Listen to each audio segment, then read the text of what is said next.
Good morning and welcome to KidNuz, sponsored today by Bamboo Learning. I'm Tori. Today is Friday, October 30th, 2020. And we begin with the universe making sure at least one thing goes right this Halloween. For the first time in 76 years, ghosts and goblins in every time zone will have a full moon to guide them on their rounds. Generally speaking, full moons aren't rare. They come around every 29 days or so. And tomorrow's is actually a blue moon because it's the second one this month. But a full moon that can be seen all over the world on Halloween? That's a super rare, spooktacular event that hasn't happened since October 31st, 1944. According to the Farmer's Almanac, the next time the cosmos will cooperate and give us a global full moon on the actual holiday, the year 2077. Galactic glow aside, the coronavirus is still casting a shadow over this year's sugar collection ritual.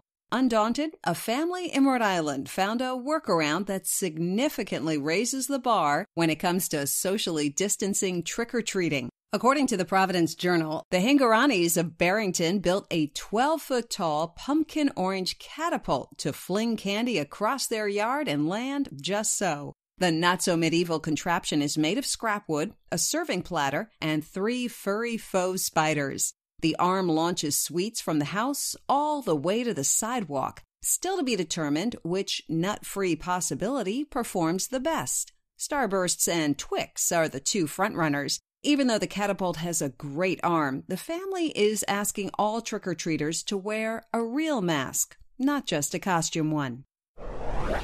The magic will be missing from France for at least a month. Disneyland in Paris is shutting down again as a second wave of coronavirus sweeps across the country and the continent. According to French President Emmanuel Macron, the earliest the park will reopen is December 1st. In the U.S., Dr. Anthony Fauci says he's confident we'll have a coronavirus vaccine by the end of the year, but believes it'll be the end of 2021, maybe even 2022, before life returns to normal. One school is done waiting. According to ESPN, Bethune-Cookman in Dayton Beach, Florida, just became the first known Division I college to cancel all sports, not just fall sports, for the entire 2020-2021 athletic calendar.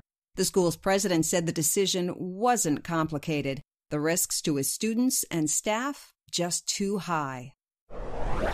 We're now 3 days past Justin Turner's on-field antics, and Major League Baseball is still seething from embarrassment. More people are talking about his mask-free celebration than they are about the Dodgers' World Series win or the successful shortened season. League officials say Turner was asked to leave the field but emphatically refused, was wrong, and put everyone he came in contact with at risk. Players from both teams are now quarantining in their homes while the sport tries to find out how and where its bubble burst and whether anyone else is infected.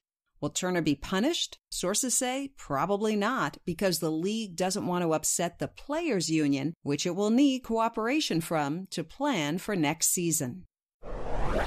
In other KidNuz notes, the Chicago White Sox just made a historic hire by bringing back Tony La Russa as their manager. At 76, he's now the oldest active skipper in the league.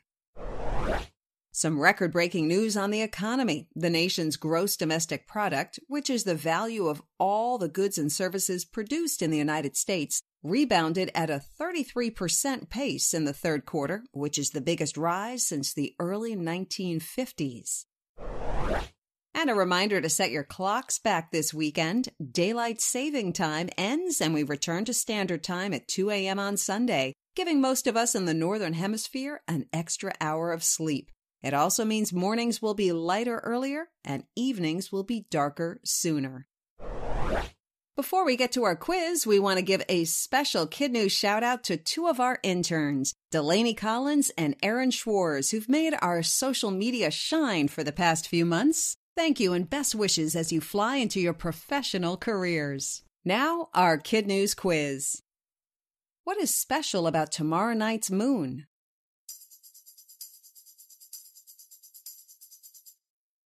It's the first time since 1944 that all time zones will see a full moon on Halloween. Which Disneyland is shutting down again?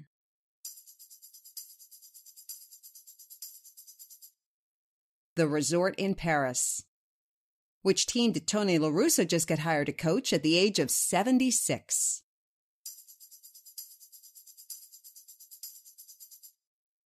The Chicago White Sox.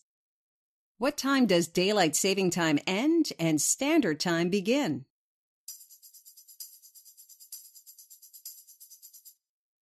(2 a.m. Sunday morning). In One for the Road. On this date in 1938, a spooky Halloween radio broadcast caused a nationwide panic. Orson Welles was acting out War of the Worlds, a novel about an alien invasion. Parts of it sounded like a real newscast, and listeners who tuned in after it started believe Martians had landed in New Jersey and were poised to attack. Some residents reportedly jumped in their cars to escape. To this day, the extent of the panic is hotly disputed, but the story is told and told again for its holiday vibes. The book on which the broadcast was based was written by H.G. Wells, and for more on him and his story, just say, "Alexa, open Bamboo Luminaries." Before we head out for the weekend, we turn it over to Kim for today's KidNuz shoutouts. Thanks, Tori, and a big hello this morning to Mr. Lloyd and his class at Pine Ridge in Grand Rapids, Michigan, and to Mrs. Kentner and her students at Prairie Hill in South Beloit, Illinois.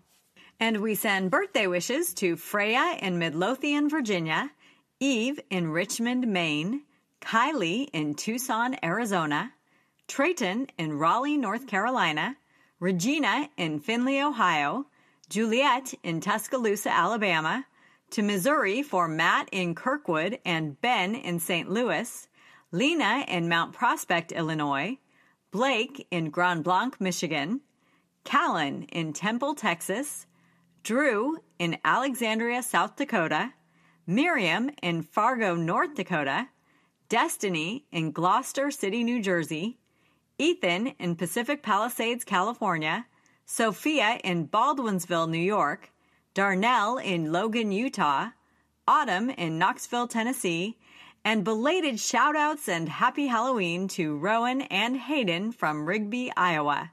Thanks for listening, everyone. Don't forget to take our Week in Review quiz, and we'll see you back here for more Kid News Monday morning.